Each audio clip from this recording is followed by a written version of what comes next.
மக்களே, மீண்டும் ஒரு பதிவு. இது ஒரு அற்புதமான சூப்பரான முக்கியமான இன்ஃபர்மேஷன். ஓகேவா? தப்பா எடுத்துக்காதீங்க.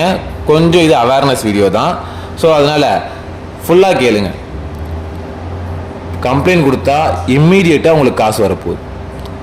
கம்ப்ளைண்ட் நீங்கள் கொடுத்தீங்கன்னா அன்றைக்கி சாயங்காலத்துக்குள்ளே இன்னைக்கு காலையில் நீங்கள் கம்ப்ளைண்ட் கொடுத்தீங்கன்னா, அதாவது இந்த கேஸ் மைவித்ரி சம்மந்தமாக யூடபிள்யூ கொடுத்த அந்த கேஸில் நீங்கள் கம்ப்ளைண்ட் கொடுத்தீங்கன்னா இம்மீடியட்டாக அன்றைக்கி சாயங்காலத்துக்குள்ள உங்கள் கையில் காசு அப்படின்ட்டு ஒரு வதந்தி சுற்றிக்கிட்டு இருக்கு.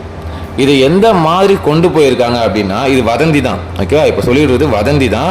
அதுக்கு வாய்ப்பே கிடையாது. கொடுக்கறதுக்கு காசு வந்து கம்பெனி கையிலே கிடையாது. அது கோர்ட்டில் இருக்குது. ஓகே, இப்போது கோர்ட்லேருந்து இன்னும் வாங்கவே இல்லை அப்படின்றப்ப அவங்களுக்கு கொடுக்க முடியாது. ஸோ அதை புரிஞ்சுக்குங்க.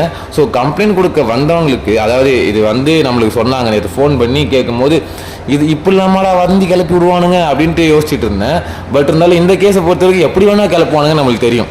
ஓகேவா? எப்படி வேணால் அவனுக்கு கிளப்புவானுங்க, அது நம்மளுக்கு நல்லாவே தெரியும். வதந்தினா எந்த லெவலுக்கு வேணால் போகும். நேற்று வினோத் அஃபிஷியலுக்கு வந்துட்டு ஃபேக் வீடியோ ரெடி பண்ணி போட்டது பார்த்துருப்பீங்க. அது காரணமே இல்லை, அதுக்கு தேவையே இல்லாதது தான். அதாவது மெம்பராக இல்லாதவன் தான் இதை பண்ணுறான், மெம்பர்ஸ் பண்ணுறது இல்லை. மெம்பராக இல்லாதவன் இதை பண்ணுறான். ஸோ வந்து இங்கே கம்பெனி வந்துட்டு எதுவும் பண்ணல, கம்பெனிலே இல்லாமல் ரோட்டில் போகிறவன் தான் பண்ணுறான். ஸோ அவனுங்களுக்கு இதில் ஏதோ ஒரு ஆதாயம் இருக்குன்றத நல்லா தெரிஞ்சுக்கிங்க. நம்பர் 1, இந்த வதந்தியை ஃபஸ்ட்டு தெளிவாக கேளுங்க. எனக்கு அவன் கேட்கும் போது வந்துட்டு எனக்கு ஃபோன் பண்ணி இந்த மாதிரி வந்துட்டு எம்டி எல்லாருக்கும் காசு கொடுக்குறாரு, மாதிரி கம்ப்ளைண்ட் கொடுக்க போனாடினா, நிறைய எம்டி காசு கொடுக்குறாரா, எப்படி எங்கே யார் சொன்னது அப்படின்னா, அதுதான்ப்பா சொல்லிட்டு இருக்காங்க. எனக்கு ஒரு 4-5 பேருக்கு மேலே ஃபோனை போட்டுட்டாங்க, உங்ககிட்ட கேட்க சொல்லி சொன்னாங்க. அப்படியே எனக்கு தெரியலிங்க, அதெல்லாம் வாய்ப்பே இல்லைங்களே. அது எப்படிங்க அப்படின்னா, இஓடபிள்யூக்கு கம்ப்ளைண்ட் கொடுக்க போனால் அங்கேருந்து, அதாவது ஐயா போலீஸ் ஐயா, நான் உங்களை தப்பாலாம் சொல்ல, எனக்கு வந்து வதந்தி தான் சொல்லிட்டு இருக்கேன்.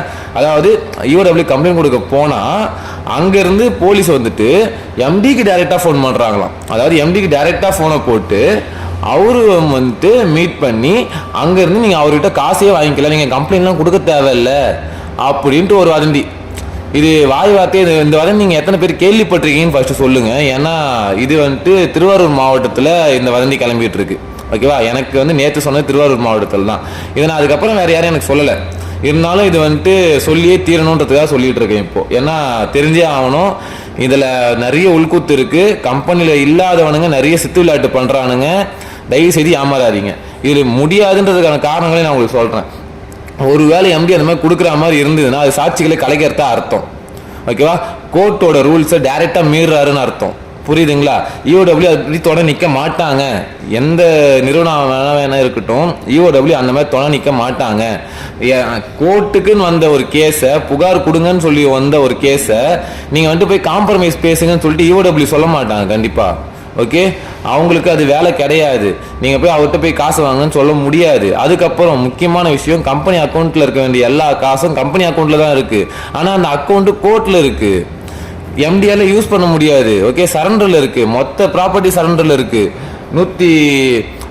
118 கோடி அமௌண்ட்டு, 530 கோடி ப்ராடக்ட்ஸு, 10 படாதோஸ்து வண்டிங்க, இது இல்லாமல் வந்துட்டு 30 கோடி மதிப்புள்ள சொத்து, 48 பேங்க் அக்கௌண்ட்டு, இது எல்லாமே வந்துட்டு சரண்டரில் இருக்குது.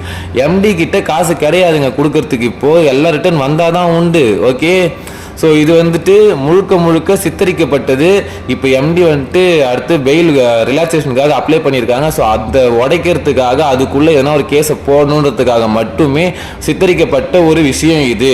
தயவு செய்து உங்களுக்கு தெரிஞ்ச எல்லாருக்கும் இதை ஷேர் பண்ணுங்கள். யாரும் இதை நம்பாதீங்க, இதை பரப்பாதீங்க. ஓகேவா? இப்படி ஒரு வதந்தி வருது, கன்ஃபார்ம் இதை ஷேர் பண்ணி இது எல்லாருக்கும் சொல்லுங்கள் தயவு செய்து. ஏன்னா இப்படி பண்ணுறதுக்கு வாய்ப்பே கிடையாது. அப்படி பண்ணால் நேரடியாக கோர்ட்டோட ஆர்டரை மீறுற மாதிரி, நான் காசை கொடுத்து உங்களை சமாதானப்படுத்தினேன்னு சொல்கிறது எல்லாமே வந்துட்டு வாக்குறுதி கொடுத்துட்டு அப்புறம் வந்துட்டு அது மீறத்துக்கு சமம். சரிங்களா? ஸோ அந்த மாதிரி கொடுக்க முடியாது, கொடுக்கக்கூடாது. அதுதான் சட்டம். ஓகே, கோர்ட்டில் நடந்துகிட்டு இருக்க கேஸுக்கு இந்த மாதிரி சைடில் கொடுத்து கலைக்கிறாங்கன்னா அது சாட்சிகளை கலைக்கிறதுக்கு தான் கணக்கில் வருமே தவிர்த்து கேஸை முடிக்கிறதுக்காக பண்ணுறாங்கன்னு எடுத்துக்க மாட்டாங்க. மக்களுக்கு நல்லது பண்ணுறாங்கன்னு எடுத்துக்க மாட்டாங்க. அப்படி எதுனா அவர் பண்ணால் அவர் ஜெயிலுக்கு தான் போகணும். ஸோ இந்த மாதிரி வதந்தியை கிளப்புறாங்கன்னா அதில் பின்னாடி பெரிய காரணம் இருக்குன்றதை புரிஞ்சுக்கங்க தயவு செய்து. சரி மக்களே, மீண்டும் ஒரு பதில சந்திப்போம். நன்றி.